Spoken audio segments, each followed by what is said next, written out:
Well, look, it's great to be here, and it's wonderful to see such a turnout on a Sunday night, though not surprising to me because I can see quite a few friends here, and I know how much this area means to this community.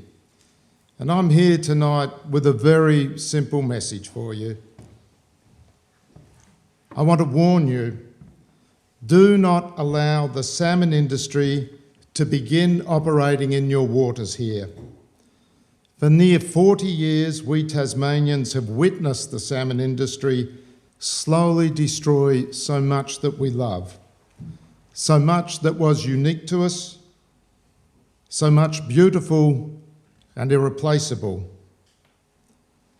And when ordinary Tasmanians have sought to question or to protest that destruction, or simply to urge better practice, they have been met with threats, intimidation, bullying, and harassment. And that is because to rob and destroy our seas, the salmon companies must inevitably seek to destroy us, divide our communities, and poison our democracy.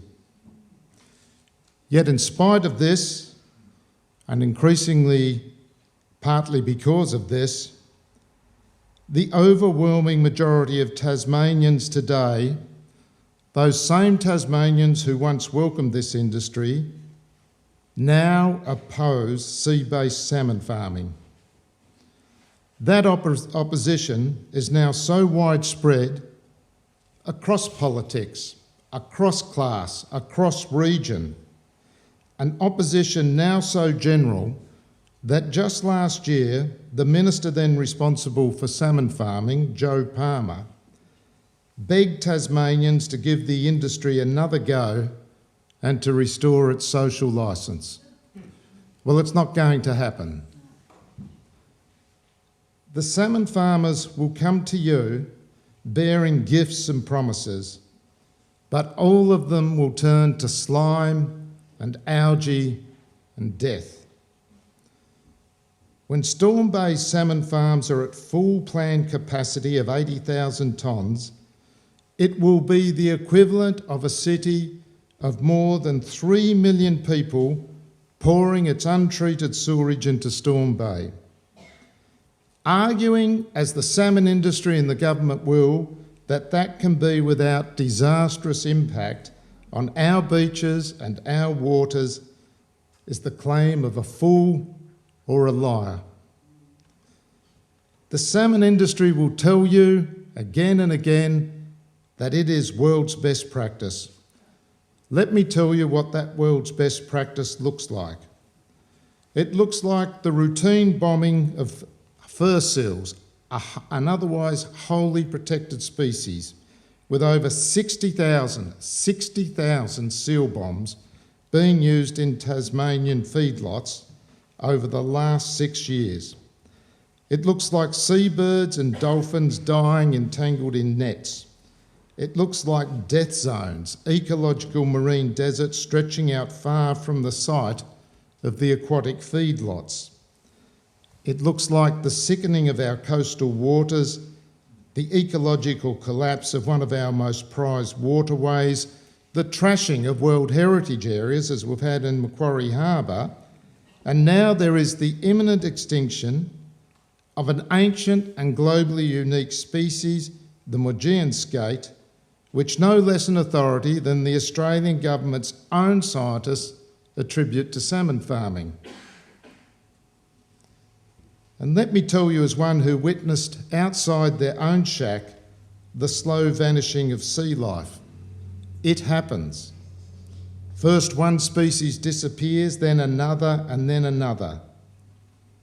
When you dive, you see everywhere the strange, terrible aquatic dust from the farms smothering the reefs and seagrass and seaweed. When you walk your beaches and your coastline, you will see the algae wash up in thick, stinking mats. When you wander the coast, you will see their endless plastic crap from the farm, both from carelessness and storm-smashing infrastructure, pipes and ropes and all manners of plastics, from the smallest to long lengths of massive piping that threatens anyone out in a boat. What you won't see are the tons of microplastics now entering your marine ecosystem from the feed pipes as they are slowly, daily, hourly scoured by the salmon feed pellets. What you won't see are the antibiotics they will use every summer, dumping at times tons into the sea, as they routinely do elsewhere in Tasmania, as they did opposite my shack and the beach where my children swam, unsafe levels being found in wild fish up to 7 kilometres from the farm. Ask yourself, what will you be swimming in? What will you be surfing in? What will you be sailing and kayaking in? What will you be diving in? Will it be the remobilised mercury and other toxic heavy metals from the old EZ jarosite dumping in Storm Bay, which some scientists fear may be brought back out of the sediment and into the marine ecosystem by a biochemical process initiated by the immense salmon waste? An issue so serious that 2 key scientists resigned from the Marine Farm Planning Review Panel in 2018 over just this and related issues. And though it won't immediately affect you down here, it will concern you that the increased number of salmon mean more salmon being bred in freshwater hatcheries. Hobart's drinking water is now so polluted by salmon hatcheries on the Derwent that since 2015 there have been ongoing major blue-green algal outbreaks. These algal outbreaks produce a neurotoxin called BMAA that is linked to motor neuron disease and Parkinson's. Taswater spent $250 million of our money on a new water treatment plant to treat the taste and odour compounds emanating from these algal outbreaks and to make Hobart drinking water once more drinkable. That's a $250 million subsidy from our pockets to the salmon companies, entirely foreign-owned. BMAA, though, is not filtered out, and Taswater refused to test for it. The rate of motor neuron disease in Hobart has, according to Dr. Frank Nicholson, doubled over the last 4 years. Why is this happening? Why won't Taswater test? Why won't the government act about what must surely be an issue of fundamental public health concern?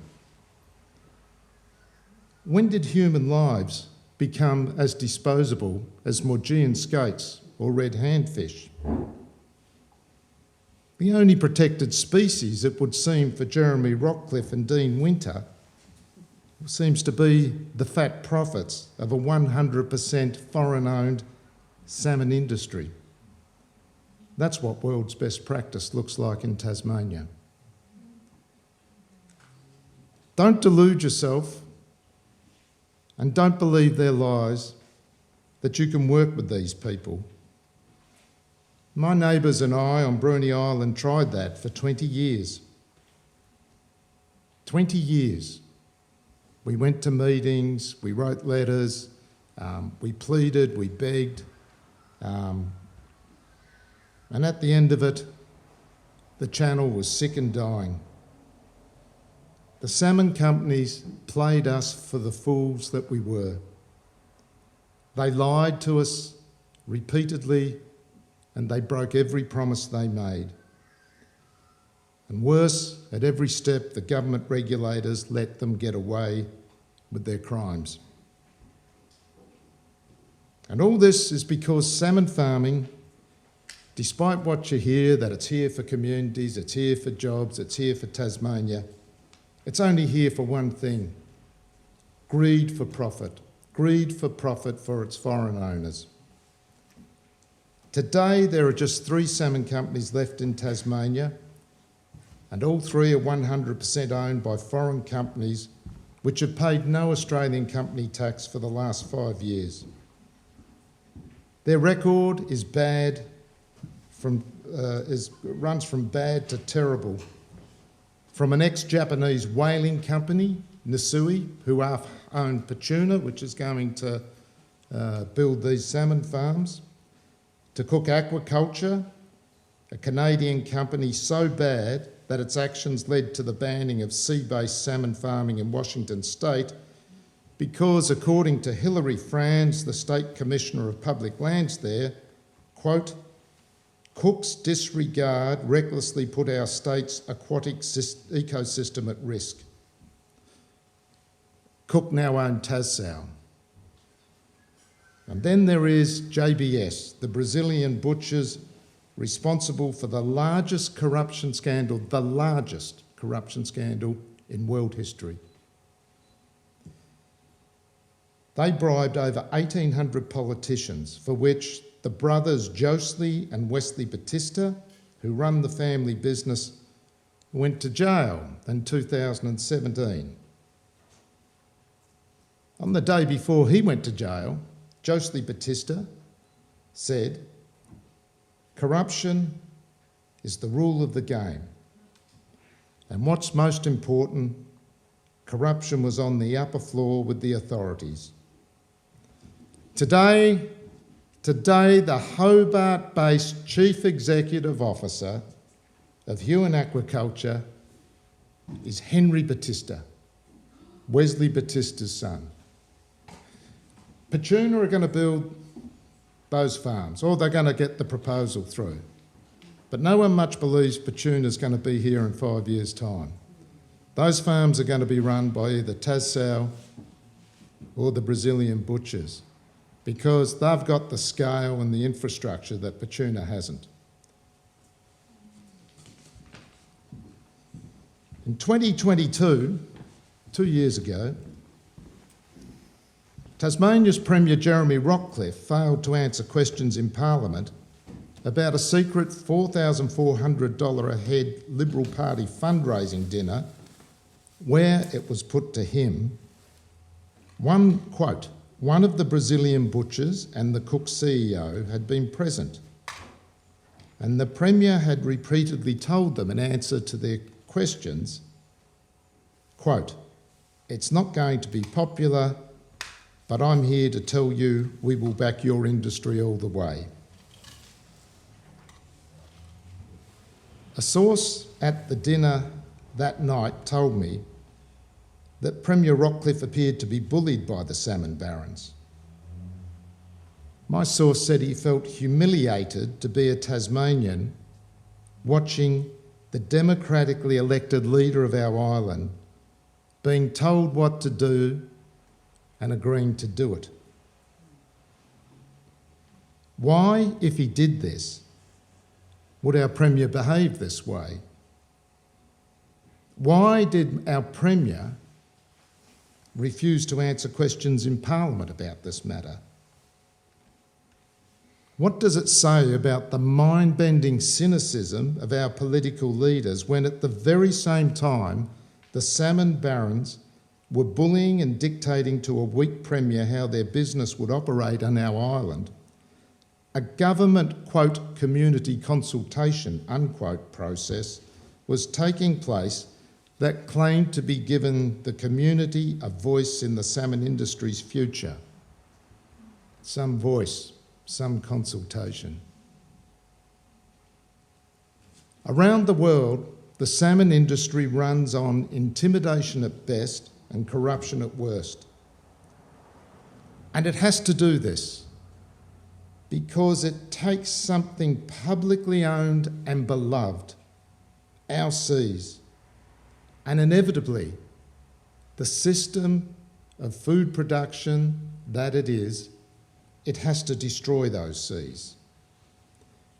In order to get away with this crime, it has to cultivate ever closer relationships with politicians and bureaucrats to shield it from the growing public anger, a process that leads ever downwards to darker and darker depths. Ask yourself why it is that in Tasmania, though the people oppose it, though Liberals oppose it, though Labor people oppose it, though everyone else opposes it, ask yourself why, though we are a democracy, both major parties totally and inexplicably back the salmon industry. Ask yourself why, time and time again, the EPA has never acted on the endless complaints, why the EPA will never release information, why, rather than inquire into these various egregious problems, it constantly seeks to cover up, as it covered up for so many years the horror and destruction and the ecological disaster that was Macquarie Harbour. Why the EPA, rather than regulate the industry as is its job, will only ever enable it. And so this, I think, is the choice you face here, now. To let or not let salmon farming begin in your waters nearby. Let or not let it poison your waters. Let or not let it further poison our society and our democracy. No, your best chance and your only chance is simply not letting it ever begin. That your best time to act is now, like you are tonight. Get educated, get organised, and fight as publicly and as hard as you can. I understand only too well how gut-wrenchingly difficult it is in small communities to stand up and speak out, but you must, if you love this place, you must. Because if you don't fight, your alternative here is the tragedy of Macquarie Harbour. And remember, the seas don't belong to those bastards. They belong to us and the creatures that live within it. The sea is our shared and common wealth. It is not private property to be exploited as distant foreign corporations see fit, no matter the consequence. It is our sea, not Petuna's, not Tassau's, not Huon Aquaculture's, our seas. The line in the sand we must draw begins here, tonight, and it runs from this hall, this small hall, along Clifton Beach, down to Goats and Wedge and South Arm, and joins with Park and Carlton and all the other communities along the fringe. And we all need together to say, enough is enough.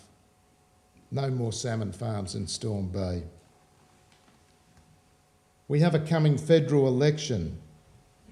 Vote only for those candidates who oppose the Petuna salmon farms. Do a Craig Garland and stand one of your own candidates on just this issue and watch the surprising result. Tell the major parties that you are not voting for them. Tell Beck White, tell Julie Collins, tell John O'Daniel, tell them all.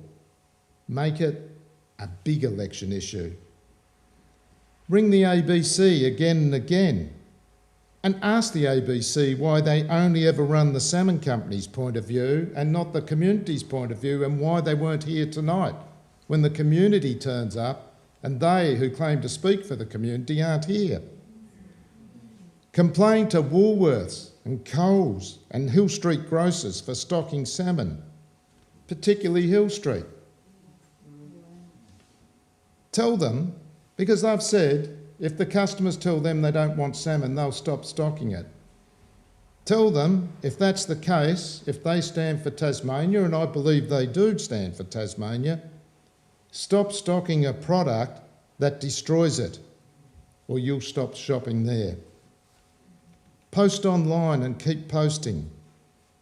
Take issue with the repeated lies from the likes of Laundromat Luke Martin. Keep turning up to these events and get your friends and family to come also, and never ever give up. It's true they have the money, it's true they have the power, they have the ear of the media, they have the major party politicians. But I promise you this, we will win. Alan said at the beginning, we love our sea country in that beautiful welcome to country. And we will fight and fight for our sea country. And we will win because our love is stronger than their greed. Draw the line in the sand, say no to the greed, and yes to the love, and we will win. Thank you.